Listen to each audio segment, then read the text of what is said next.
Hello friends, today is 19th of May and you are all welcome to Daily Current Affairs video from Toppers Notes, and we'll be covering the following articles. Moving on to the very first, Gyanvapi mosque and places of worship act.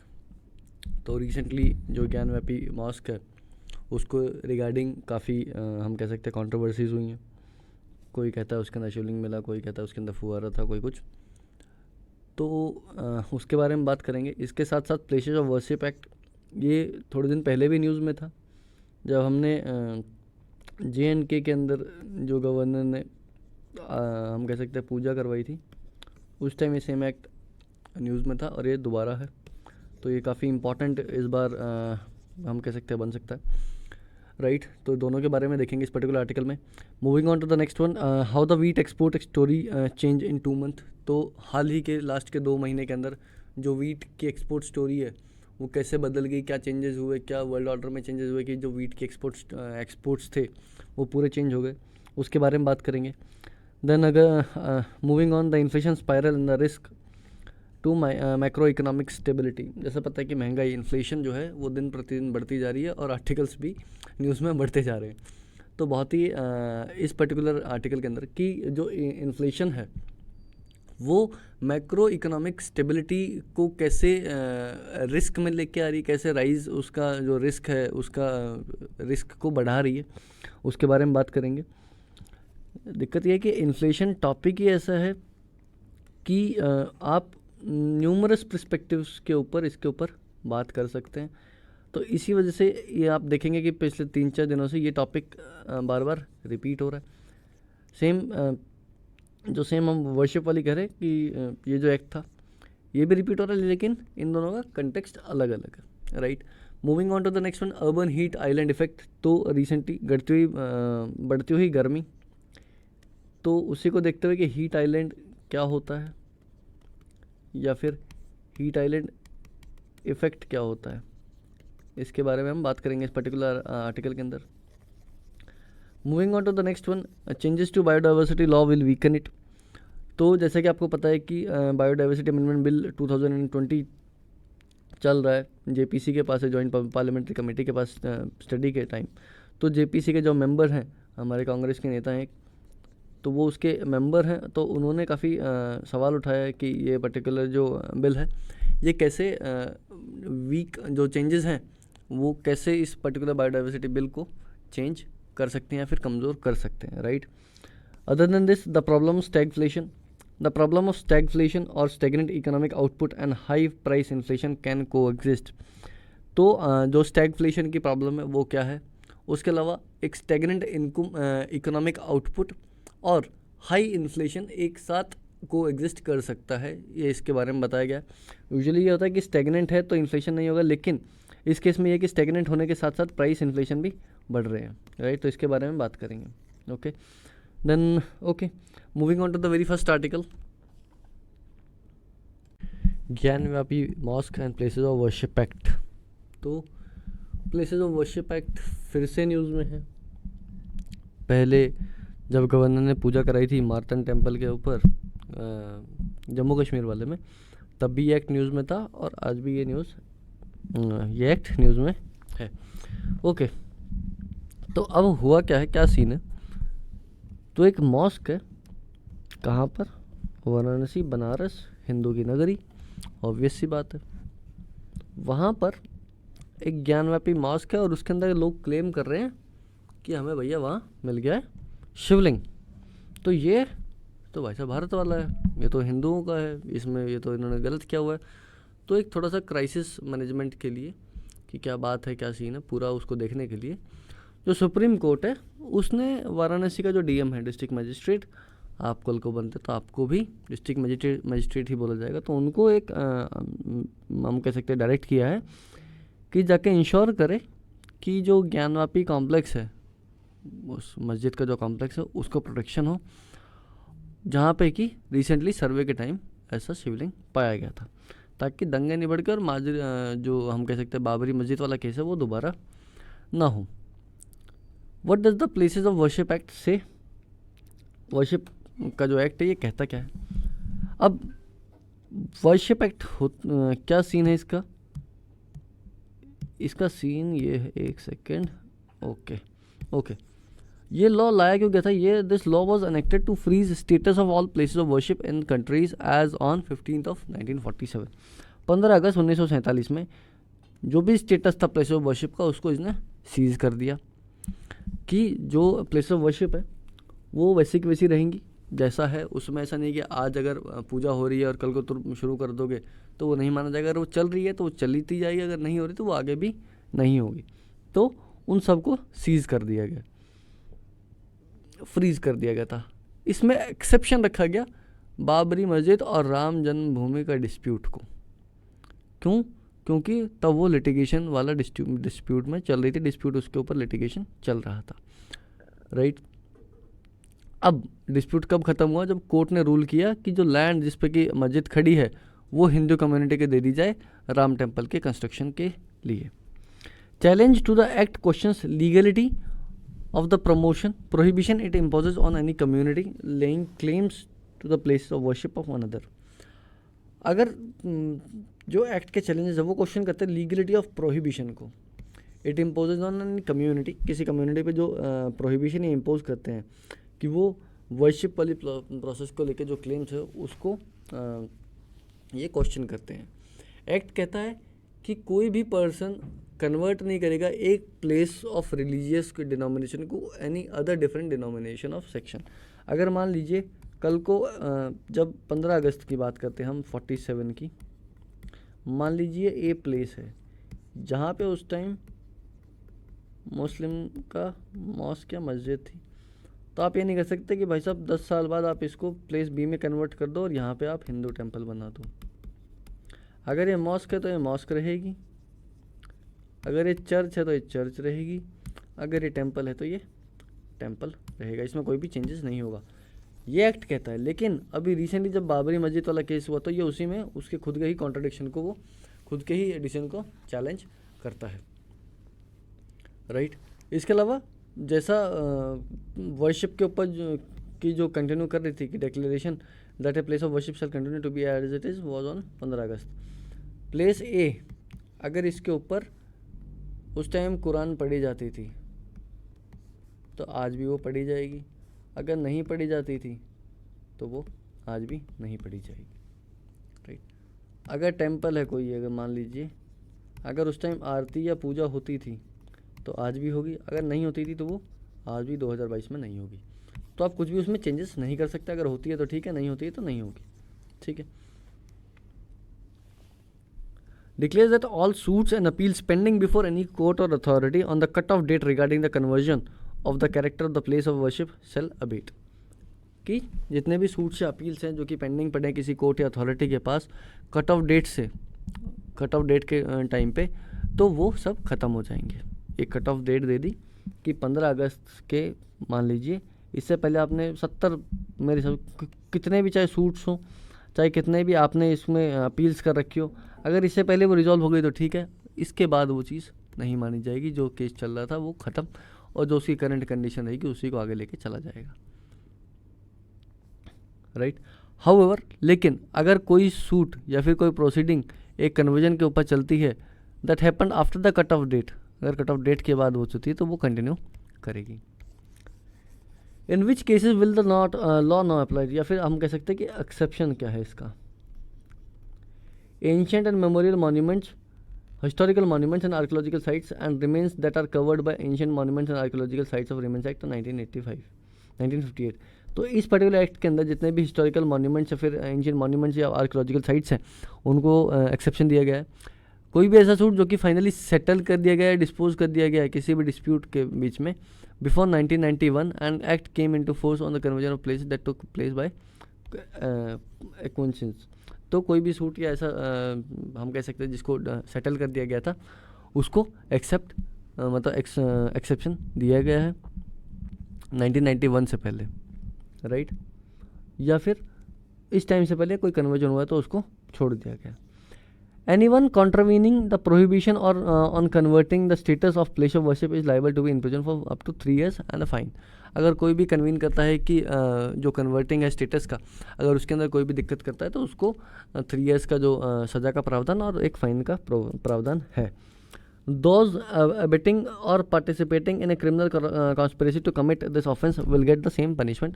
अगर कोई भी ऐसा जालसाजी करता है या फिर participate करता है क्रिमिनल कॉन्स्पिरेसी के अंदर, तो उसके साथ भी ये सेम पनिशमेंट मिलता है।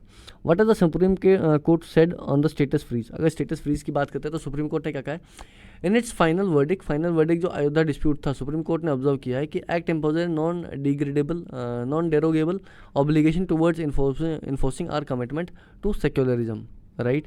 Court describe the law as one of the preserved secularism by not permitting the status of place of worship to be altered after independence. Court ने यह कहा है कि एक्ट को ध्यान में रखते हुए कि उसके टाइम के बाद या फिर उससे पहले अगर कोई अल्टरेशन हुआ तो उसको चेंज नहीं करने वाले उस डिसीजन को ही उन्होंने अपहेल्ड किया है कि अब इंडिपेंडेंस के बाद किसी भी चेंज का स्टेटस चेंज नहीं कर सकते हैं। वो पहले राम जन्मभूमि थी तो राम जन्मभूमि ही रहेगी। उस सीन से इन्होंने ये कोर्ट ऑर्डर दिया है। अब जो एक्ट है वो इस ज्ञानवापी प्रोसीडिंग्स को कैसे इफेक्ट करेगा। अगर हम बात करते हैं ज्ञानवापी मॉस्क एडमिनिस्ट्रेशन के जो लॉयर्स है वो आर्ग्यू करते हैं कि जो अभी ऑनगोइंग सिविल केसेज जो कि हिंदी डिवोटीज ने लिखे हैं वो अटेम्प्ट है to change the status of place of worship and violates the act. कि भाई साहब उन्होंने जो स्टेटस है प्लेस का उसको चेंज करने के लिए अटेम्प्ट है और ये वायलेट करता है एक्ट को, right. From entertaining the litigation to order such as appointing a commissioner to conduct a survey and to seal off a portion following the claims of that Shivling has been found is contrary to 1991। अगर हम act की बात करते हैं तो पहली बात तो ऐसे क्लेम्स को या फिर ऐसे लिटिगेशन को एंटरटेन करना, उसके बाद एक कमिश्नर अपॉइंट करना, उसके बाद एक सर्वे करना और कुछ एक पोर्शन को सील कर देना ही वो उस पर्टिकुलर एक्ट को कॉन्ट्रडिक्ट कर रहा है। अगर विश्व हिंदू परिषद की बात करते हैं कि वो कहते हैं कि विश्व हिंदू परिषद क्या कहता है कि वर्शिप एक्ट जो है वो ज्ञानवापी इशू के अंदर एप्लीकेबल नहीं है, क्योंकि कोई भी चेंज नहीं किया कि रिलीजियस स्ट्रक्चर के अंदर 47 से and Hindu has always been performing puja at the site, right. कि कोई भी चेंज नहीं हुआ है और हिंदू ही हमेशा उसमें पूजा कर रहे हैं।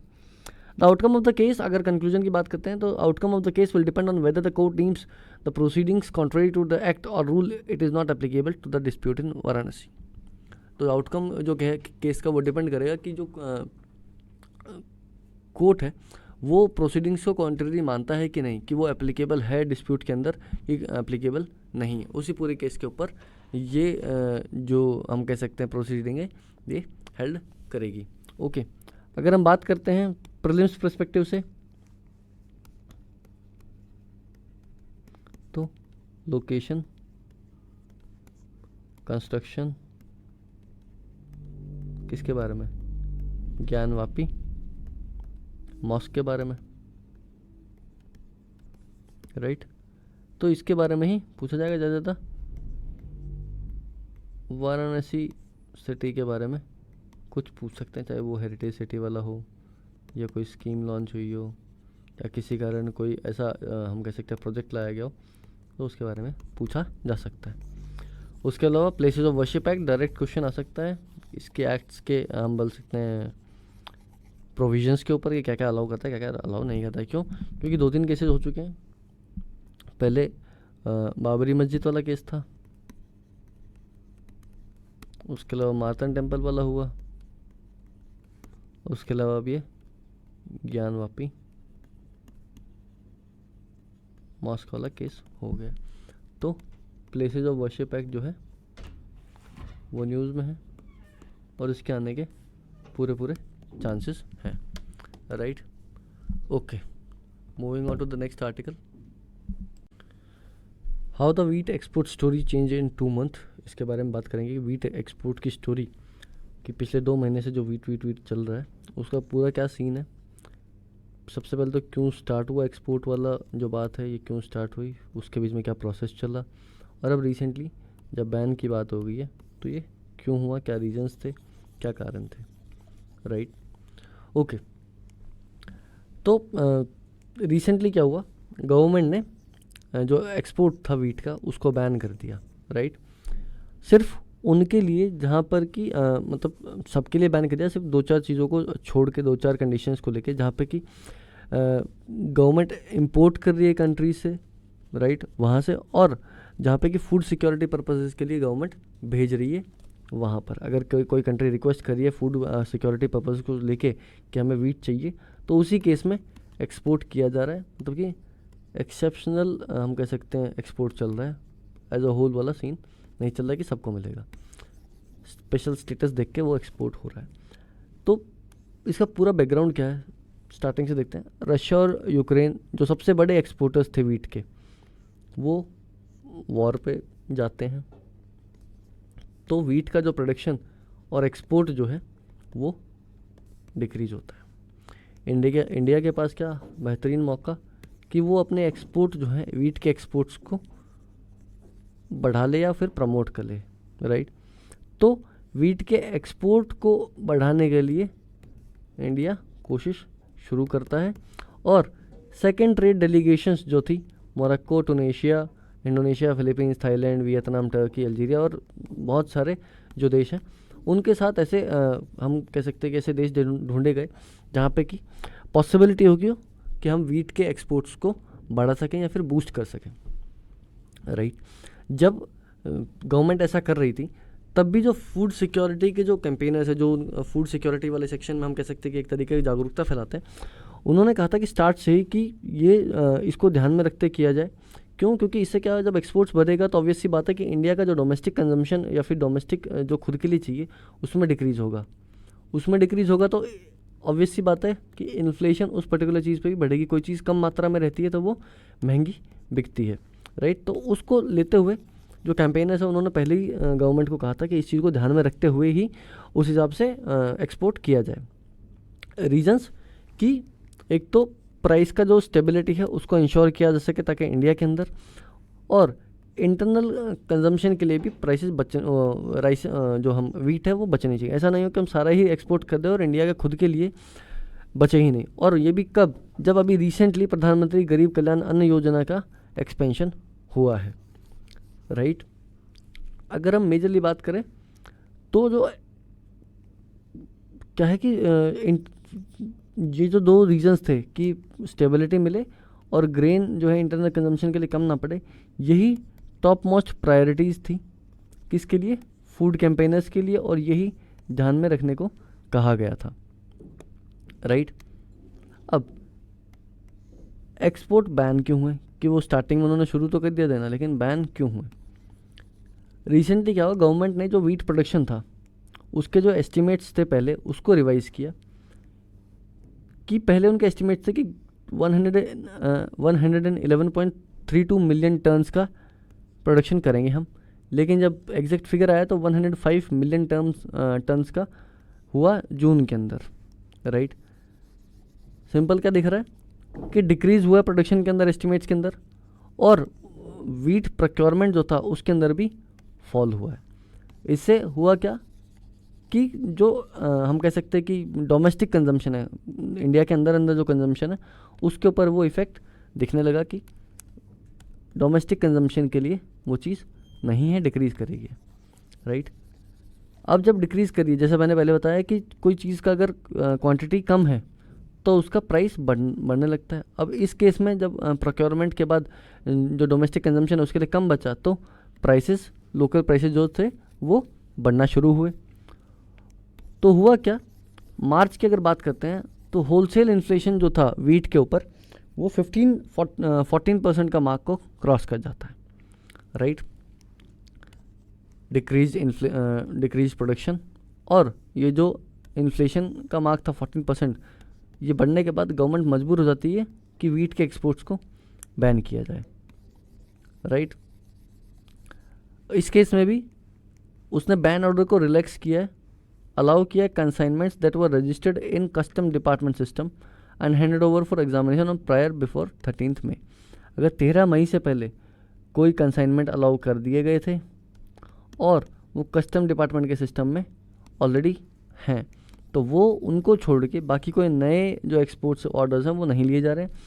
इसके अलावा इजिप्ट को जो उन्होंने कंसाइनमेंट भेजने का वादा किया था उसको भी रख लिया गया कि हाँ वो एक्सपोर्ट किए जाएंगे, राइट। अब ये डिक्रीज़ जो था प्रोडक्शन का, अगर इसके अंदर बात करें, इन्फ्लेशन तो चले ठीक है बढ़नी थी क्योंकि डिक्रीज़ हो गया था प्रोडक्शन, तो ये डिक्रीज़ हुआ क्यों? सबसे पहले एक्सट्रीम टेम्परेचर्स, राइट। जैसे सबको पता है कि अभी जो हीट है वो बहुत ही ज़्यादा चरम सीमा पे चल रही है, तो उस टेम्परेचर के कारण जो वीट के लिए मतलब कह सकते हैं कि पॉजिटिव साइन नहीं है, उसके कारण भी थोड़ा सा दिक्कत हुआ है। अगर बात करें पंजाब वाले केस में, तो मैक्सिमम 8 अप्रैल से 14 अप्रैल के बीच में जो टेम्परेचर था वो 6 डिग्री हायर था यूजुअल से। और ये भी ऐसा नहीं कि दिन प्रतिदिन, लॉन्ग पीरियड एवरेज कि लंबे टाइम के लिए जो मैक्सिमम टेम्परेचर था ये 6 डिग्री ज़्यादा था। Extreme heat led to mark decrease in wheat yields across the north India. अब जब टेम्परेचर के कारण क्या हुआ कि यील्ड जो थी, जो कि उसकी पैदावार थी, वो तो घटनी थी। अगर हम पंजाब की बात करें जो कि मेजर प्रोड्यूसर है वीट का, one of the major producer है वीट का, तो प्रोडक्टिविटी उसकी 18 क्विंटल्स पर एकड़ से डाउन हो गई कि हर एकड़ पे जितना वो बनाता था, प्रोड्यूस करता था, उसमें 18 क्विंटल्स वो डाउन हो गया, राइट। और लास्ट ईयर क्या था, 19.7 एकर्स, उससे 18 क्विंटल्स पे आ गया है। उसके अलावा पंजाब की मंडी के अंदर जो वीट आए वो 20% कम थे पहले 20 सीजन्स में। 2022 की बात करें, अगर सेम सीज़न 2021 में बात करें तो उससे 20% कम थे। अगर जो डेटा की बात करें तो 73 lakh metric tons of wheat आए थे मंडी के अंदर, और उस टाइम 2021 में वो चीज़ आई थी 92.4 लाख, राइट। तो ये पूरे रीजंस थे, ये पूरे इश्यूज़ थे। हमने देखा कि कैसे एक्सपोर्ट शुरू होता है, कैसे इंडिया वाले ट्राई करते हैं, इंडिया की गवर्नमेंट ट्राई करती है कि एक्सपोर्ट किया जाए, एक्सपोर्ट्स को बढ़ाया जाए, और फिर कैसे मतलब इन्फ्लेशन और टेम्परेचर के बढ़ते हुए हालातों को देखते हुए गवर्नमेंट को मजबूरन अपना ये फैसला पलटना पड़ता है, राइट। अगर हम बात करें क्वेश्चन की, जस्ट सेकंड, प्रीलिम्स की अगर बात करते हैं, वीट कंडीशन क्या है इसकी, क्रॉप्स टाइप्स, रबी हो गया, खरीफ हो गया, ज़ैद हो गया, इसके सीजन्स, क्रॉप कौन कौन से होते हैं, कंडीशन क्या क्या होती है। तो ये पूरे perspectives we have to look around, and other than this there can be direct question on in the mains paper if the UPSC thinks it's a good one, कि how climate change, या फिर हम बोल सकते हैं कि climate change ही बोलिए, कैसे कंट्रीज़ को अपने डिसीजंस या फिर वर्ल्ड को अपने डिसीजंस या फिर क्लाइमेट चेंज कैसे रूल कर रहा है, क्यों, क्योंकि उसकी वजह से लोग अपने डिसीजंस बदल रहे हैं, हर चीज़ में चेंजेस आ रहे हैं, रेनफॉल के अंदर चेंज आ रहा है, तो ओवरऑल भी एक चेंज आ रहा है, उसके बारे में कहीं ना कहीं एक बेहतरीन क्वेश्चन आ सकता है, right. Okay, this was all from this particular topic, and moving on to the next topic, next article I guess. Okay, thank you so much. The news is the problem of stagflation. Stagnant economic output and high price inflation can coexist. Generally ऐसा assumption नहीं होता है, क्योंकि जो prevailing notion जो है economist में वो ऐसा है कि या तो हाई प्राइस इन्फ्लेशन एक्सपीरियंस करेगा एक पर्टिकुलर इकोनॉमी, या फिर स्टेगनेंट इकोनॉमिक आउटपुट एक्सपीरियंस होता है। Both at the same time ऐसा बहुत कम ही को देखने को मिलता है, लेकिन वो स्टैगफ्लेशन के दौरान ऐसा देखने को मिलता है। सो ये इंपॉर्टेंट है GS3 के पॉइंट ऑफ व्यू से। सब सेक्शंस आएंगे, Indian economy and issues related to growth and development. So stagflation क्या होता है ये यहाँ पे देख सकते हैं कि इन्फ्लेशन हाई रहता है, यहाँ पे GDP जो है वो लो होते जाता है, अनएम्प्लॉयमेंट रेट जो है वो भी काफ़ी हद तक बढ़ जाता है, लोगों को रोज़गार नहीं मिल रहा होता है। मोस्ट ऑफ द इकोनॉमी में GDP लो होने के साथ साथ रिसेशन का भी एक सिचुएशन आ जाता है, और गवर्नमेंट पॉलिसीज़ जो भी होती है, चाहे फिस्कल पॉलिसी हो चाहे मॉनेटरी पॉलिसी हो, वो हर तरह से फेल हो जाती है। तो so about stagflation, so it refers to an economic situation marked by stagnant economic output and high price inflation। इसका क्या मतलब है कि इकोनॉमिक आउटपुट है वो तो रुका हुआ है, यानी कि जैसा था वैसा का वैसा ही है, और जो प्राइसेस हैं कमोडिटी के, यानी कि पर्टिकुलर इन्फ्लेशन का सिचुएशन है वो काफ़ी ज़्यादा है। तो जनरली ऐसा देखा गया है कि जब इन्फ्लेशन बढ़ता है तो इकोनॉमिक एक्टिविटी भी बढ़ती है, जिससे कि जीडीपी राइज होता है। लेकिन यहाँ पे इकोनॉमिक आउटपुट है वो स्टेगनेंट है, जबकि प्राइस बढ़ता ही जा रहा है। तो ये एक यूनिक सिचुएशन है, एक एक्स्ट्रा ऑर्डिनरी सिचुएशन है, जो कि पर्टिकुलर कभी कभी किसी इकोनॉमी को फेस करनी पड़ती है। तो ये जो आइडिया था ये पॉपुलर हुआ 1970s के टाइम पे, जब यूएस इकोनॉमी में हाई प्राइस इन्फ्लेशन था बिकॉज ऑफ ऑयल शॉक। जो गल्फ वॉर हो रहे थे उस वक्त का टाइम है कि जिससे ऑयल शॉक लगा था पूरे वर्ल्ड को, ना सिर्फ यूएस को, पूरे वर्ल्ड को लगा था, और इससे एक इकोनॉमिक रिसेशन की सिचुएशन आ गई थी यूएस में। तो उस वक्त के जो इकोनॉमिस्ट थे उन्होंने ऐसा सिचुएशन पहले कभी देखा नहीं था। तो हाई प्राइस इन्फ्लेशन और स्टेगनेट इकोनॉमिक आउटपुट जो है एक ही वक्त पे, इसको एक्सप्लेन नहीं कर पा रहे थे कोई भी इकोनॉमिस्ट। सो इन्फ्लेशन और अनएम्प्लॉयमेंट की सिचुएशन जो स्टैगफ्लेशन के टाइम पे आती है वो ऐसा है कि वो क्लोजली लिंक्ड होता है कि फिलिप कर्व से। फिलिप कर्व जिसके बारे में आपने पढ़ा होगा। तो फिलिप कर्व क्या करता है, try to establish negative empirical relationship between unemployment and inflation. यानी कि अगर अनएम्प्लॉयमेंट रेट ज़्यादा है तो इन्फ्लेशन रेट भी ज़्यादा है, लेकिन अनएम्प्लॉयमेंट रेट अगर बढ़ रहा है तो इन्फ्लेशन क्या है, वो कम हो रहा है। तो इस तरह का जो रिलेशनशिप है ये इस्टेब्लिश करता है फिलिप कर्व। तो जब अनएम्प्लॉयमेंट हाई होता है इन्फ्लेशन लो होता है, और जब अनएम्प्लॉयमेंट लो होता है जैसे कि यहाँ पे, तो इन्फ्लेशन जो है वो हाई होता है, सॉरी यहाँ पे। So this relationship was explained by Keynesian economist. Keynesian जो थे वो एक बहुत ही बड़े इकोनॉमिस्ट थे। तो उनके जो थॉट्स और मॉडल को जो फॉलो करते हैं इकोनॉमिस्ट, उनमें ये रहा है कि एक नेचुरल फिनोमेना है जो कि प्राइसेस की वजह से, जो कुछ स्टिकी प्राइसेस होते हैं, कभी कभी जो कॉमन गुड्स होते हैं उनमें प्राइस ऐसे होते हैं कि वो कम नहीं होते हैं। तो ऐसे स्टिकी प्राइस की वजह से ये इस टाइप का जो सिचुएशन है वो आता है, जो कि एक्सप्लेन करता है फिलिप कर्व।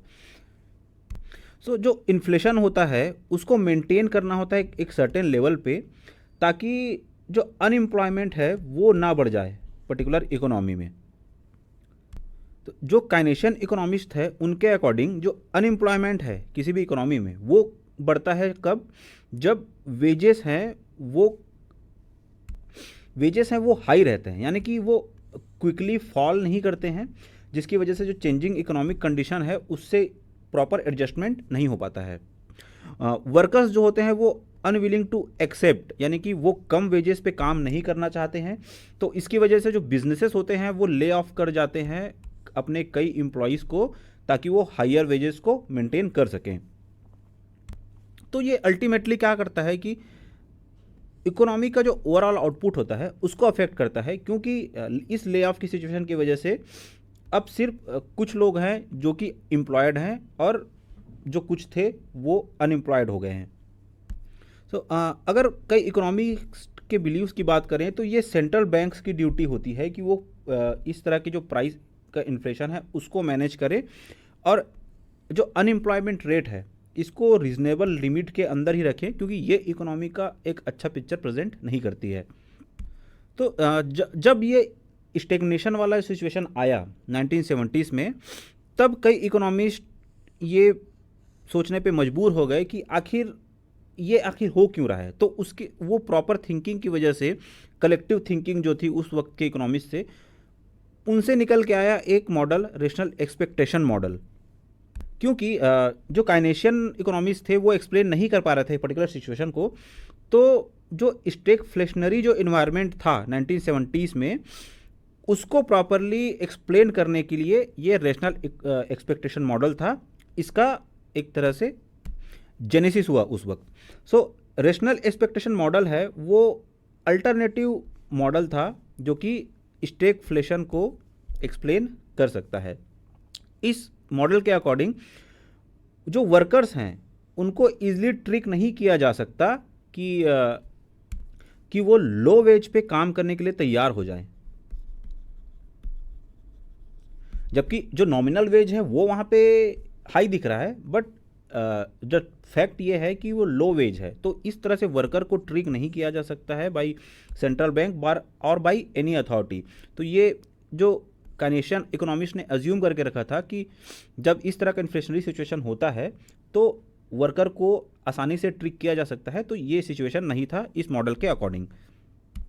क्योंकि जब वर्कर ऑब्जर्व करते हैं कि प्राइस राइज हो रहा है कि सर्टेन रेट से ज़्यादा, तो ऑब्वियसली वो हायर वेज की डिमांड करेंगे to meet their price expectation and their livelihood. So plains point of view से अगर हम यहाँ पे देखें तो स्टैगफ्लेशन का जो कॉन्सेप्ट है ये, इसके बारे में आपको पता होना चाहिए। काइनेशियन इकोनॉमिक जो मॉडल है उसके बारे में थोड़ा सा रिसर्च करके उसके बारे में जानने की ज़रूरत है। और रेशनल एक्सपेक्टेशन मॉडल जो यहाँ पे हमने देखा कि इसका एक थोड़ा सा आइडिया होना चाहिए, क्योंकि कभी कभी यूपीएससी स्टेटमेंट बेस्ड क्वेश्चन पूछ लेता है। So that's all in this news. So, this topic is the inflation spiral and the rising risk to macroeconomic stability.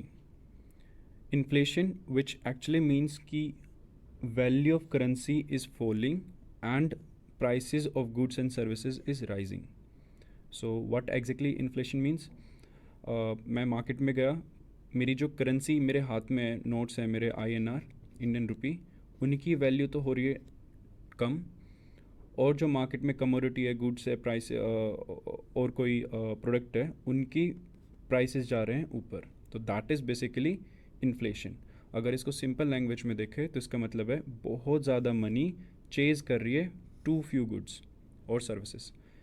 यानी कि एक person is now ready to pay extra, 15 के बजाय 20 पे करने को तैयार है फॉर अ पर्टिकुलर प्रोडक्ट। क्यों तैयार है? क्योंकि उसके पास पैसे ज़्यादा हैं। ऐसी सिचुएशन के अंदर जो होता है इन्फ्लेशन क्रिएट होता है। अब रीज़न क्या है इन्फ्लेशन के? मेनली जो इन्फ्लेशन होते हैं काफ़ी पैरामीटर्स होते हैं, बट मेजर पैरामीटर्स है डिमांड पुल इन्फ्लेशन। जब भी डिमांड आउटपेस कर जाए सप्लाई को, यानी कि सप्लाई इज़ लाइक 300 और डिमांड है 600। डिमांड एक प्रोडक्ट के लिए 600 है, उसकी जो सप्लाई है वो 300 है, तो डेफिनेटली मैं उसको ज़्यादा प्राइस में भी ख़रीदने के लिए तैयार हो जाऊंगा, क्योंकि उसकी सप्लाई कम है। रिसेंट एग्जांपल लेमन्स का, जब लेमन्स की सप्लाई कम हो गई और डिमांड उतनी रही या बढ़ गई गर्मी की वजह से, तो लेमन के प्राइस शॉट अप, काफ़ी ऊपर बढ़ गए थे। सो डिमांड जब भी आउटपेस करेगी सप्लाई को, इन्फ्लेशन होगा। दूसरा है कोस्ट पुश इन्फ्लेशन। इसमें जब भी अगर हम ऐड करते हैं, कॉस्ट इंक्रीज़ होती है, तो जैसे कॉस्ट ऑफ वेजेस, मटेरियल, ये जब भी ऊपर जाएगा तो इन्फ्लेशन ऊपर की तरफ मूव करेगा। क्योंकि जो भी कॉस्ट इंक्रीज़ हुआ है, चाहे वो कैपिटल में हुआ हो, कोई गुड खरीदने या बनाने में हुआ, रॉ मटेरियल का हुआ हो, वेजेस का कॉस्ट हो, वो सब क्या होता है कि कंपनी उसको पास ऑन कर देती है प्रोडक्ट के ऊपर। कि एक एक्स प्रोडक्ट को बनाने के लिए अगर मुझे को रॉ मटेरियल का, लेबर कॉस्ट, इसके अलावा बाकी के कैपिटल इक्विपमेंट्स के कॉस्ट, अगर ये सारे ऊपर जा रहे हैं, तो जो फाइनल प्रोडक्ट है उसकी भी वैल्यू वो बढ़ा देगा, और उस वैल्यू बढ़ने की वजह से जो इन्फ्लेशन होगा वो होगा कॉस्ट पुश इन्फ्लेशन। तीसरा और एक मेजर रीज़न जो होता है वो होता है इंक्रीज्ड मनी सप्लाई। जो टोटल अमाउंट ऑफ मनी है सर्कुलेशन में, अगर हम वो बढ़ा दें, चाहे कैश हो, कॉइन हो, बैलेंस शीट हो, बैंक अकाउंट्स हो, किसी भी तरह से अगर वो सप्लाई बढ़ता है मनी का, तो डेफिनेट है कि इन्फ्लेशन ऊपर की तरफ जाएगा। ये ग्रोथ ज़रूर सपोर्ट करता है, बट इन्फ्लेशन को भी पुश करता है। क्यों करता है? क्योंकि जितनी स्पीड से मनी सप्लाई हो रहा है, उतनी स्पीड से रेट ऑफ प्रोडक्शन नहीं इंक्रीज़ हुआ, तो इसकी रिज़ल्ट क्या होगा? इन्फ्लेशन बढ़ जाएगा। यूजुअली सेंट्रल बैंक्स कैसे करते हैं ये? ओपन मार्केट ऑपरेशंस के थ्रू। तो जो ओपन मार्केट ऑपरेशन होते हैं, जिसमें RBI गवर्नमेंट सिक्योरिटीज सेल करती है या बाय करती है, उन बेसिस के ऊपर मनी को सप्लाई करती है ऊपर या नीचे, चाहे वो बढ़ाना हो मार्केट के अंदर मनी फ्लो को या कम करना हो, वो RBI करती है थ्रू ओपन मार्केट ऑपरेशंस। तो जब भी ओपन मार्केट ऑपरेशंस होते हैं, गवर्नमेंट सिक्योरिटीज़ के ऊपर जो यील्ड आता है वो भी बहुत ज़्यादा फ्लक्चुएट करता है। अब करंट मैक्रो इकोनॉमिक सिचुएशन क्या चल रहा है? क्लियर साइन है एक मैक्रो इकोनॉमिक इंस्टेबिलिटी के। ये इंस्टेबिलिटी क्यों हो रही है? Because of increasing debt, deficit and inflation. ये तीनों चीज़ मिला के एक इंस्टेबिलिटी क्रिएट कर रही है, जिसको हम कहेंगे मैक्रो इकोनॉमिक। जो मेजर फंडामेंटल इकोनॉमी के वो अनस्टेबल हो रहे हैं। जो यूजुअली स्टेबल होने चाहिए ताकि माइक्रो एनवायरनमेंट भी ग्रो कर पाए। लेकिन अब मैक्रो इन्वायरमेंट ही अगर अनस्टेबल हो जाएंगे तो डेफिनेट है इकोनॉमी डिरेल हो जाएगी। और ये सिर्फ इंडिया की बात नहीं हो रही है, वर्ल्ड वाइड ग्लोबल लेवल पे हो रहा है। जो ग्लोबल डेट है वो शार्पली इंक्रीज़ हुई है ड्यूरिंग पैंडमिक। सबने बाय किया, गवर्नमेंट्स ने, सेंट्रल बैंक्स ने जितना मनी सप्लाई हो सकता था किया, बट कहाँ से किया? फ्रॉम मार्केट बाय किया, ओपन मार्केट ऑपरेशंस के थ्रू किए, डेट इंक्रीज़ हुआ जिसकी वजह से। और वो फ्री मनी ने क्या किया? इन्फ्लेशन को बढ़ा दिया। और जो मैक्रो इकोनॉमिक अनसर्टेनिटी है ड्यू टू यूक्रेन क्राइसिस, उसने बेहद ज़्यादा अनस्टेबिलिटी ले आए हैं, सप्लाई चेन से लेके प्रोडक्ट के डिफरेंट इनपुट्स को लेके, यहाँ तक कि ऑयल हो, चाहे बाकी के कमोडिटीज़ हो, स्टील का सेक्टर हो, काफ़ी इम्पैक्टफुल हुआ है ड्यू टू यूक्रेन क्राइसिस। और जो world economic outlook IMF release करता है, उसमें उसने एक्सपेक्ट किया है रिवाइज करने के बाद कि ग्रोथ स्लो होगी और हायर इन्फ्लेशन होगी। अगर इसका आइडिया लिया जाए तो कितना मैक्रो इकोनॉमिक पे इफ़ेक्ट आया होगा, वो एक इस डाटा से भी मिलता है कि फिस्कल रिस्पॉन्स कितना किया कोविड के टाइम G20 के इमर्जिंग मार्केट्स ने। तो 15% GDP के ब्राज़ील ने मनी रिलीज़ किया था अपनी इकोनॉमी में, टर्की ने 13%, इंडिया ने अराउंड 10% ऑफ इट्स GDP, इतना ज़्यादा वैल्यू में मनी रिलीज़ कर दिया मार्केट के अंदर। अब रीज़न क्या है करंट इन्फ्लेशन के जो वर्ल्ड फेस कर रहा है? अपार्ट फ्रॉम वॉर तो है, चलो, उसके अलावा जो इनएविटेबल कॉन्सिक्वेंसेस हैं फिजिकल एंड मॉनेटरी एक्सपेंशन के, उसकी वजह से इन्फ्लेशन बढ़ रहा है। तो सिर्फ वॉर की वजह से है ऐसा बिल्कुल नहीं है, बेहद ज़्यादा इसका रीज़न है फिजिकल एंड मॉनेटरी एक्सपेंशन। जो रेवेन्यू फॉरगोन और एडिशनल एक्सपेंडिचर किया कोविड के दौरान, जो कि अराउंड 15% ऑफ GDP था एडवांस्ड इकोनॉमी के, वो बेहद ज़्यादा फ्लश कर रहा था मार्केट को फ्री मनी के साथ। और एमर्जिंग और लो इनकम कंट्रीज़, उनका सिर्फ 6 to 2.5% था। डेवलप्ड का 15% फ्री मनी बहुत ज़्यादा अच्छे से फ्लो किया है, लेकिन एमर्जिंग मार्केट का सिर्फ 6 या 2.5% हुआ है। G20 के जो एमर्जिंग मार्केट्स थे, उनमें भी अगर हम डायरेक्ट और इनडायरेक्ट उनका फिजिकल सपोर्ट को कैलकुलेट करें तो वो अप्रोक्सीमेटली 15 से 1.9% तक वेरी कर रहा था। ये देखो, 1.9 Mexico and 15 maximum Brazil. Globally जो टोटल सपोर्ट है रेवेन्यू फॉरगोन को लेके, एक्सपेंडिचर स्टिमुलस, यहाँ पे रेवेन्यू फॉरगोन का मतलब है कि गवर्नमेंट ने अपने टैक्सेस कम किए हों या अपना कोई एक्स्ट्रा टैक्सेस लेवी ना किया हो, उस तरह से, और कोई ऐसी स्कीम्स लेके आओ जिसमें वो रेवेन्यू अपना रिड्यूस कर रहे हैं एक तरह से। एक्सपेंडिचर स्टिमुलस, ज़्यादा एक्सपेंशन हो सके उसके लिए स्टिमुलस पैकेज देना, जो गवर्नमेंट ऑफ इंडिया ने भी दिया था। लिक्विडिटी सपोर्ट RBI ने किया था, वैसे ही बाकी के सेंट्रल बैंक्स ने भी किया था। वो अराउंड है $17 ट्रिलियन, जो कि बहुत बड़ी वैल्यू है, almost equivalent to US economy. इतना ज़्यादा अमाउंट सिर्फ 1 से 1.5 साल के अंदर रिलीज़ हो गया with in the global economy.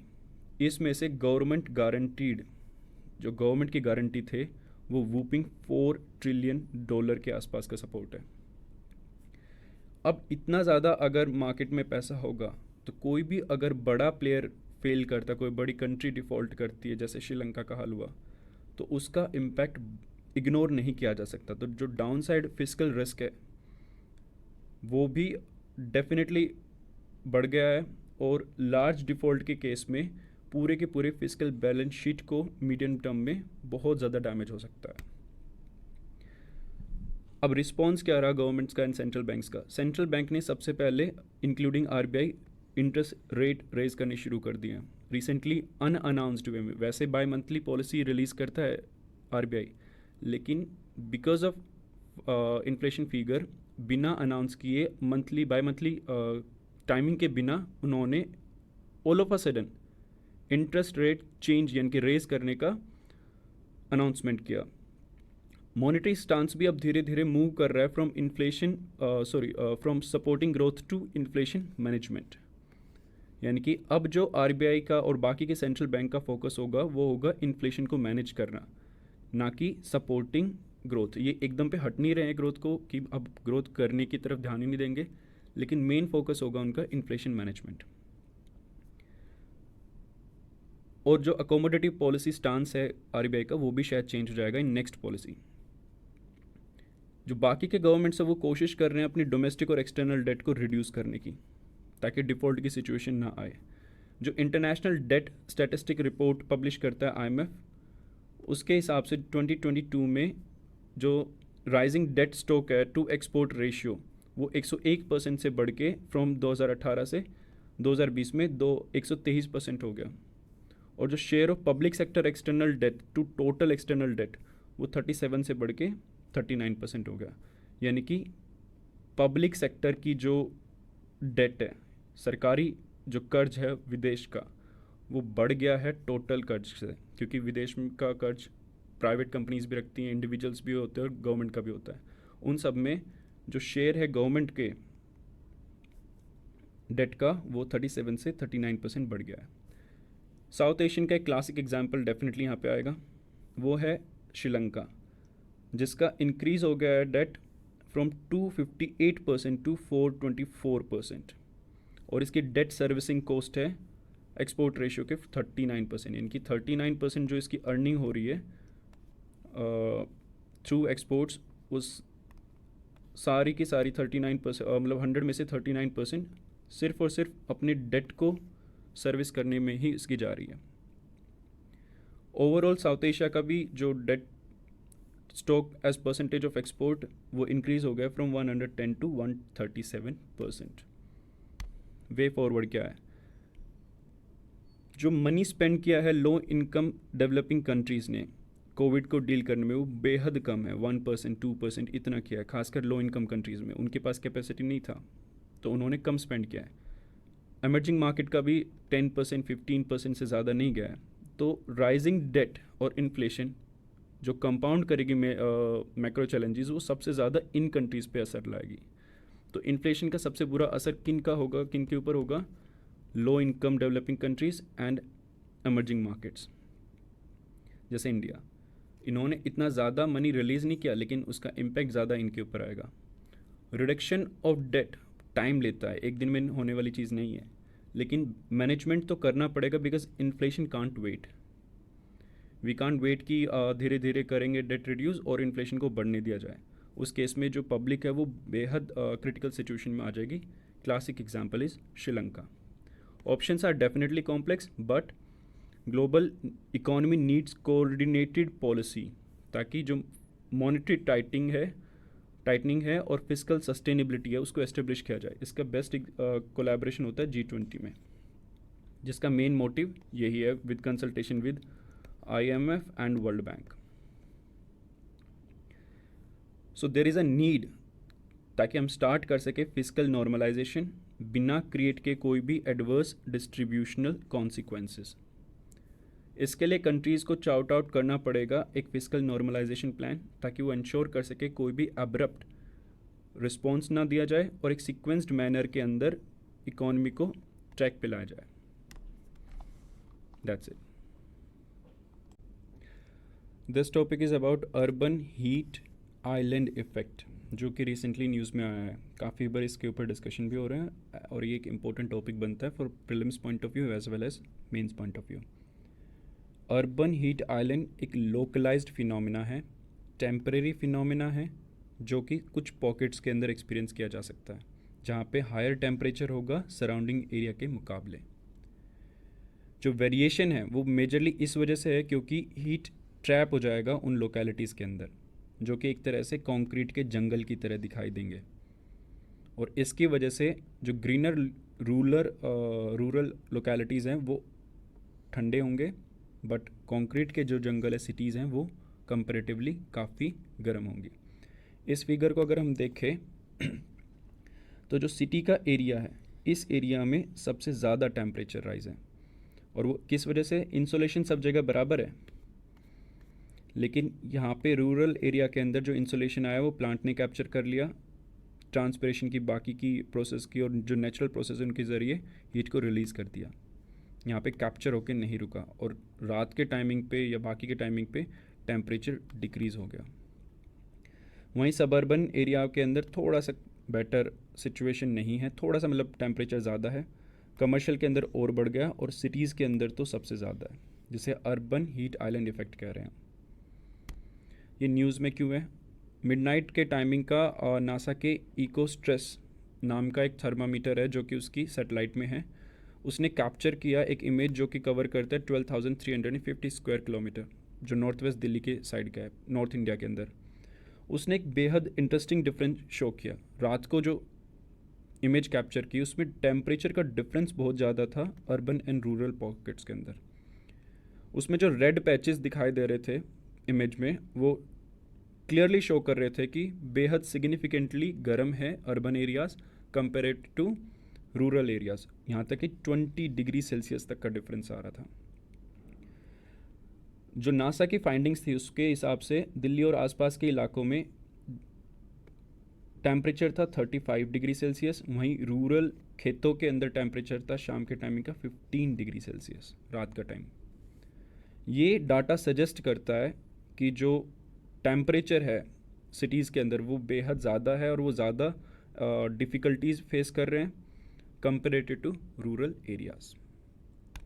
अब फैक्टर्स क्या क्या हैं जो कंट्रीब्यूट करते हैं अर्बन हीट आइलैंड को? इनसफिशिएंट ग्रीनरी, पेड़ पौधे की कमी। यहाँ पे कोई ट्रीज़ नहीं दिखाई दे रहे हैं आपको, यहाँ पे काफ़ी ट्रीज़ हैं।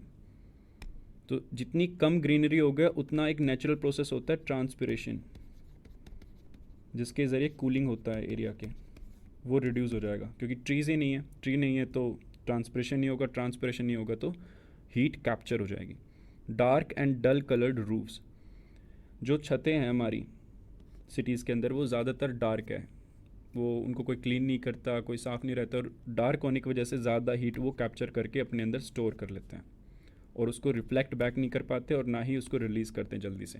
रिलीज़ भी जो होता है वो बहुत स्लो होता है। थर्मल मास, सिटीज़ का इस तरह से कंस्ट्रक्शन है कि कहीं पे भी आपको स्पेस, नॉर्मल स्पेस नहीं मिलेगा, ओपन स्पेस नहीं मिलेगा जहाँ पे जो एयर सर्कुलेशन है बाकी की चीज़ें अपना फंक्शन कर पाए और सिटी के अंदर जितनी हीट ट्रैप हुई है उसको रिलीज़ कर पाए।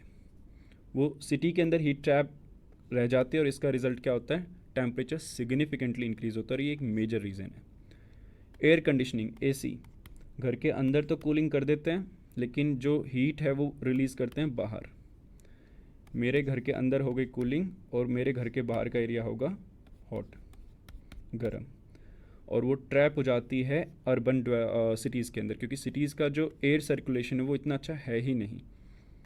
अब जहाँ पे भी एसी लगे हुए हैं ये अंदर का सिस्टम को तो ठीक कर देंगे, ठंडा रखेंगे, लेकिन बाहर की जो गलियाँ हैं शहरों की जो काफ़ी भीड़ी भी हैं, ट्रीज़ भी नहीं है, इन सब के अंदर क्या होगा कि वो हीट वहीं पे ट्रैप होके रह जाएगी और एज अ रिज़ल्ट वो बहुत स्लोली रिलीज़ होगी और टेम्परेचर डिफरेंस क्रिएट हो जाएगा।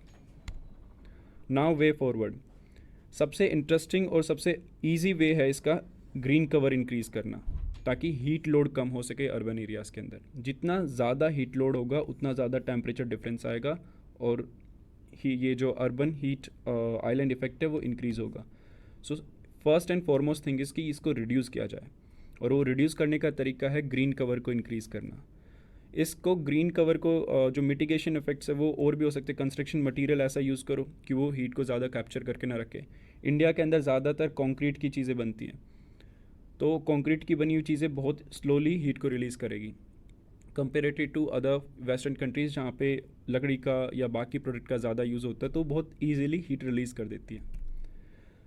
दूसरा, promoting terrace and kitchen gardens, जहाँ पे भी स्पेस खाली है कुछ ना कुछ उगा दो। छत के ऊपर स्पेस है, टेरेस गार्डन बना दो ताकि ट्रांसपिरेशन हो पाए और जो कूलिंग इफेक्ट है वो नेचुरली हो पाए। छतों को पेंट करो ऐसे कलर से जो लाइट कलर के हों ताकि वो रिफ्लेक्ट कर सके हीट को। इसके अलावा भी कुछ और सिंपल लॉजिक हो सकते हैं जिनको हम ऐड कर सकते हैं। ग्रीन कवर से लेके लाइट कलर का यूज़ करना और ऐसे मटेरियल को यूज़ करना जो कि सिग्निफिकेंटली रिड्यूस कर सके हीट को कैप्चर करने में, इंक्रीज़ कर सके रिफ्लेक्शन में, और जो अगर थोड़ी बहुत हीट कैप्चर होकर रह भी गई उसको ईजिली रिलीज आउट कर दे स्लो की बजाय। That's it. Changes to biodiversity law will weaken it, कि बायोडाइवर्सिटी के लॉ के अंदर जो चेंजेस किए जा रहे हैं वो उसको वीकन कर देंगे, इसके बारे में हम बात करेंगे।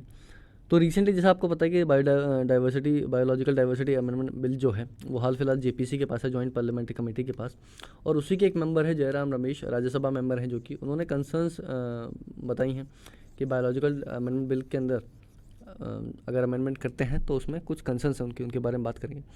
तो पहले बायोलॉजिकल डाइवर्सिटी अमेंडमेंट बिल है क्या? ये इंट्रोड्यूस हुआ था पार्लियामेंट के अंदर दिसंबर 2021 के अंदर, एनवायरमेंट मिनिस्टर ने किया था, और उसके बाद ये जेपीसी के पास गया था जैसे मैंने बताया। बिल क्या करता है? बायोलॉजिकल डाइवर्सिटी एक्ट 2002 को अमेंड करता है, और to simplify compliance requirement for domestic companies, कि डोमेस्टिक कंपनीज़ के पास जो हम कह सकते हैं कि कंप्लाइंस रिक्वायरमेंट है उसको सही करने के लिए। अगर इसकी बात करें की फीचर्स की, अप्रूवल फॉर आईपीआरस, तो the act specify the approval of NBA is required before applying IPR involving biological resources obtain from India. तो एक्ट ये बोलता है कि एनबीए का अप्रूवल चाहिएगा अगर आप आईपीआर के लिए अप्लाई कर रहे हैं, अगर ऐसा आईपीआर जिसके अंदर बायोलॉजिकल रिसोर्सेज इंडिया से मिल रहे हैं उस केस में, राइट। अदर देन दिस, अगर एक पेटेंट को सील करने की बात कर रहे हैं तो भी आपको एनबीए से प्रायर अप्रूवल लेना पड़ेगा। The bill provides that approval will be required before the grant of IPR instead of before the application itself. तो बिल ये बोलता है कि जो अप्रूवल है वो आईपीआर ग्रांट होने से पहले चाहिए, ना कि एप्लीकेशन से पहले, right. The bill specified distinct approval process based on origin of entity. तो बिल जैसा जो एंटिटी का ओरिजिन है उसके बेसिस के ऊपर एक डिफरेंट अप्रूवल प्रोसेस बताता है, राइट। फॉरेन एंटिटीज़ जो है उनको अप्रूवल लेना पड़ेगा एनबीए से, वेयर जो डोमेस्टिक एंटिटीज़ है उनको रजिस्टर करना पड़ेगा एनबीए के साथ, राइट। हाउएवर जो डोमेस्टिक एंटिटी है उसको भी अप्रूवल लेना पड़ेगा एनबीए से, कब? जब वो आईपीआर का कमर्शियलाइजेशन करेंगे, right. The bill also extend the approval requirement to IPR on associated knowledge. अगर आईपीआर के ऊपर भी एसोसिएटेड नॉलेज है तो उसके अंदर भी आईपीआर लेना पड़ेगा approval. The bill also extend the approval requirement to IPR on associated knowledge. अगर किसी पर्टिकुलर हम कह सकते हैं बायोलॉजिकल रिसोर्स के ऊपर कोई एसोसिएटेड नॉलेज है तो उसके ऊपर भी आईपीआर के लिए अप्रूवल लेना पड़ेगा, right. Access to biological resources and associated knowledge. तो ये एसोसिएटेड नॉलेज वाला क्या सीन है इसको देख लेते हैं। The act requires prior approval और intimation to the regulatory authority based on origin of entity for obtaining biological resources occurring in India और एसोसिएटेड नॉलेज। तो जो एक्ट है उसको एक प्रायर अप्रूवल लेना पड़ेगा, फिर एक इंटीमेशन लेना पड़ेगा रेगुलेटरी अथॉरिटी से। रेगुलेटरी अथॉरिटी कौन सी है? नेशनल बायोडाइवर्सिटी अथॉरिटी, एनबीए जिसको बोल रहे हैं हम, right. Okay, based on origin of entity, origin जैसा था उस हिसाब से उसको वो अप्रूवल लेना पड़ेगा। The regulatory authority under the act for this purpose are national biodiversity act and state biodiversity boards. तो अगर जो रेगुलेटरी अथॉरिटीज़ है उसकी बात करें तो दो अथॉरिटीज़ हैं। नेशनल लेवल पे बात करें तो नेशनल बायोडाइवर्सिटी अथॉरिटी है, अगर स्टेट लेवल पे बात करते हैं तो स्टेट बायोडाइवर्सिटी बोर्ड्स हैं, right. The bill amends the classification of entities, list of activities requiring intimation and add extensions as listed below. तो बिल जो है वो अमेंड करता है क्लासिफिकेशन ऑफ एंटिटीज़ को, लिस्ट ऑफ एक्टिविटीज़ जिसको इंटीमेशन चाहिए, और कुछ एग्जाम्पशंस ऐड किए हैं। तो वो क्या है वो देख लेते हैं। अप्रूवल रिक्वायर्ड फॉर एनबीएस, कि एनबीएस से जो रिक्वायर अप्रूवल चाहिएगा उसके बारे में बात करते हैं। फॉर सर्टेन फॉरेन एंटिटीज़ की बात करते हैं। एंटिटीज़ कौन कौन होंगे?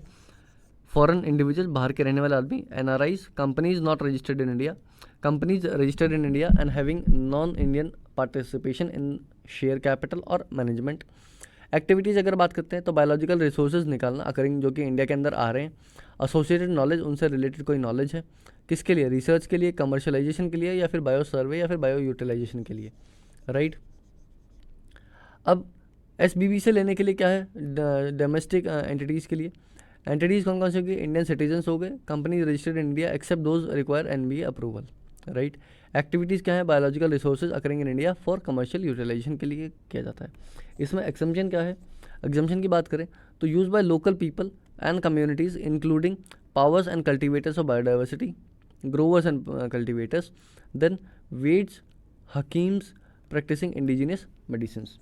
एक्सेप्शन किस किस को दिया? लोकल पीपल, कम्युनिटीज जो कि ग्रोवर है या हम कह सकते हैं कल्टिवेटर्स है बायोडाइवर्सिटी के, वैद, हकीम जो कि इंडिजिनियस मेडिसिन के ऊपर प्रैक्टिस कर रहे हैं। तो मेजरली आयुष वाला जो सिस्टम है वो इसके अंदर एग्जाम्प्ट किया गया है, राइट।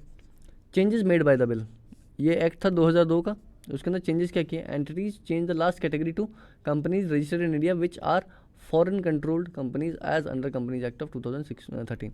तो अगर एनबीए की बात करें तो जो एंटिटीज़ थी इसके अंदर जो लास्ट था company registered in India and non participation, इसके अंदर वो है कि फॉरेन कंट्रोल्ड है कंपनीज एक्ट 2013 के according, right. Prior intimation to SBB, अगर इसकी बात करें एसबीबी के कारण तो एक्टिविटीज़ में ऐड किया access to associated knowledge for commercial utilization will also require prior intimation. Exemption की बात करते हैं, add exemption for qualified traditional knowledge cultivated medicinal plants for their products. Ayush practitioners limits the exception to Ved, Hakim and Ayush practitioners to use for subsistence and livelihood, right? तो ये changes किए गए हैं, okay. चलिए moving on to the next. तो benefit sharing की अगर बात करते हैं इस पर्टिकुलर एक्ट के बाद, तो क्या चेंजेस उसमें, under the act NBA is required to determine the term of benefit sharing, कि अगर बेनिफिट होता है तो शेयरिंग का क्या है, जब अप्रूवल्स वो ग्रांट करती है वेरियस एक्टिविटीज़ के लिए, राइट। बेनिफिट शेयरिंग ये होता है कि एप्लीकेंट्स को मॉनेटरी या फिर नॉन मॉनेटरी बेनिफिट्स हम कह सकते हैं शेयर करने पड़ेंगे क्लेमेंट्स जो क्लेम करते हैं और लोकल पीपल के साथ, right. The act make benefit sharing provisions applicable to research commercial utilisation के अगर ऊपर रिसर्च होती है, एज वेल एज कोई बायो सर्वे होता है या फिर कोई बायो यूटिलाइजेशन होता है सर्टेन एंटिटीज़ के लिए, right. Bill removes its applicability from research, bill जो है इसकी एप्लीकेबिलिटी रिमूव करता है रिसर्च से, bio survey and bio utilisation से। Bill adds that SSB will determine benefit sharing while granting approvals for domestic entities as per regulation by NBA. तो इसमें पहले जो बेनिफिट शेयरिंग वाला था कि बायो सर्वे हो, बायो यूटिलाइजेशन हो, कमर्शियल यूटिलाइजेशन हो, उसके हिसाब से बेनिफिट शेयरिंग होगा, लेकिन बिल जो है वो इस सब को हटाता है रिसर्च और बायो सर्वे से, इसमें रिसर्च वाले सेक्शन से हटाता है, बायो सर्वे से हटाता है और बायो यूटिलाइजेशन से हटाता है।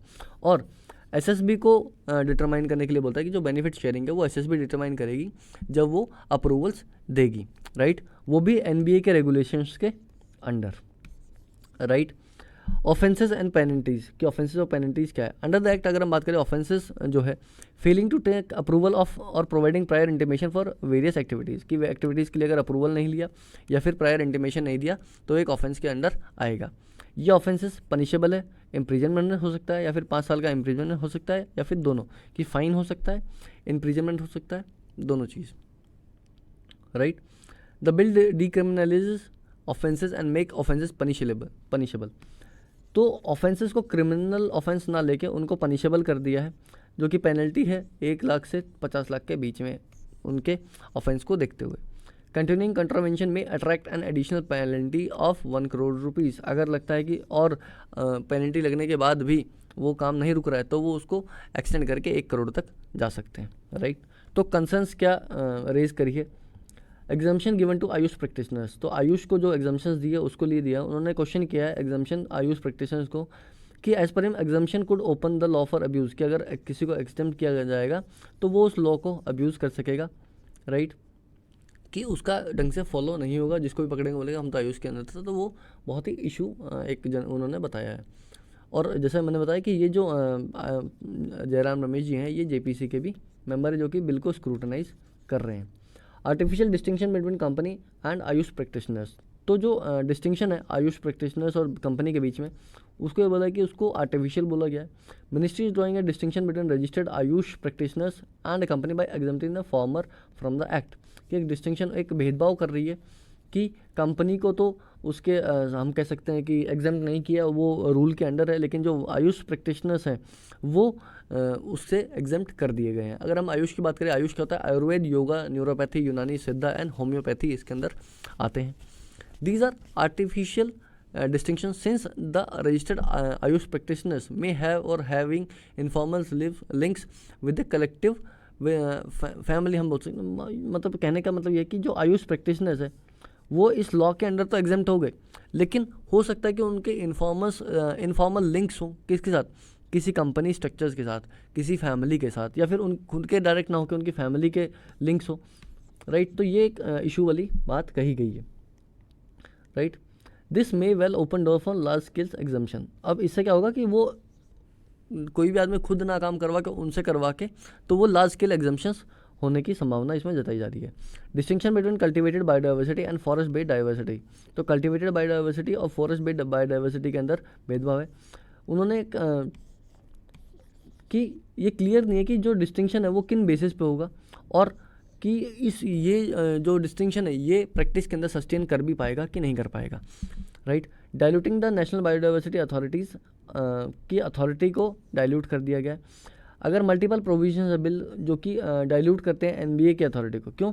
क्योंकि एक्स ऑफिशियो मेंबर्स जो है 16 of government area is one of such, कि पहले जो था वो ये खुद अपॉइंट करते थे, लेकिन अब जो 16 एक्स ऑफिशियो मेंबर्स है उसके अंदर भी ये चीज़ हो सकती है कि जो गवर्नमेंट है वो खुद के जो मेजर हम कह सकते हैं ऑफिसर्स हैं उनको ही भेजे, या फिर उसके अपॉइंटमेंट में भी कुछ धांधली होने के चांसेस इन्होंने बताए हैं। Also the new bill provides that NBA approval is required only at the time of commercialisation of the patent and not at all the time of application of the patent. तो ये भी एक है कि सिर्फ जो कमर्शियलाइजेशन करेगा उसी टाइम वो पेटेंट किया जाएगा, ना कि जब वो पेटेंट के लिए अप्लाई करेगा। तो उस दौरान काफ़ी हम कह सकते हैं कि कमर्शियलाइजेशन या फिर उस टाइम भी कुछ इश्यूज़ हो सकते हैं। तो आगे क्या देख सकते हैं कि हम जो एनालिस्ट हैं वो ये कहते हैं कि NBA approval time of commercial will be reduce to a formality and will become a fait accompli. तो एनबीए का जो अप्रूवल है वो टाइम के साथ रिड्यूस हो जाएगा, कि एनालिस्ट ये कहते हैं कि उसकी महत्वाकांक्षा इतनी कम हो जाएगी और जो फॉर्मेलिटी के तौर पे ये रह जाएगा, राइट। तो मेजरली यही था इस पर्टिकुलर आर्टिकल में। अगर हम बात करते हैं एग्ज़ाम पर्सपेक्टिव से, तो सबसे पहले अगर ये बिल एक्ट बन जाता है तो कुछ हो सकता है कि प्रीलिम्स के अंदर आ जाए, या तो फिर डायरेक्टली ये मेंस के अंदर आएगा कि इसके बारे में बात करें, और वो भी डायरेक्ट 2021 वाले बिल के ऊपर नहीं आएगा, वो एज अ होल बायोडाइवर्सिटी के तौर पे आएगा। उसके अलावा जेपीसी क्या होता है, राइट। उसके अलावा नेशनल बायोडाइवर्सिटी एक्ट क्या होता है, आईपीआर क्या होता है, ये तो अपने सिलेबस के अंदर लिखा हुआ है, राइट। इसके अंदर से क्वेश्चन आ सकते हैं, बायोडाइवर्सिटी एक्ट ऑफ 2002 के पास से के अंदर से क्वेश्चन आ सकते हैं, राइट। ओके, मेजरली यही था। एंड आयुष के ऊपर क्वेश्चन आ सकते हैं प्रीलिम्स के अंदर कि आयुष के अंदर क्या क्या है क्या नहीं है, right. Okay, this was all from this particular article, and keep watching toppers notes and the exam is near by. Do revise and keep practicing. Thanks a lot. You can always call us and have a talk if you have any issues regarding the preparation. Okay, we'll meet you tomorrow. Thank you so much.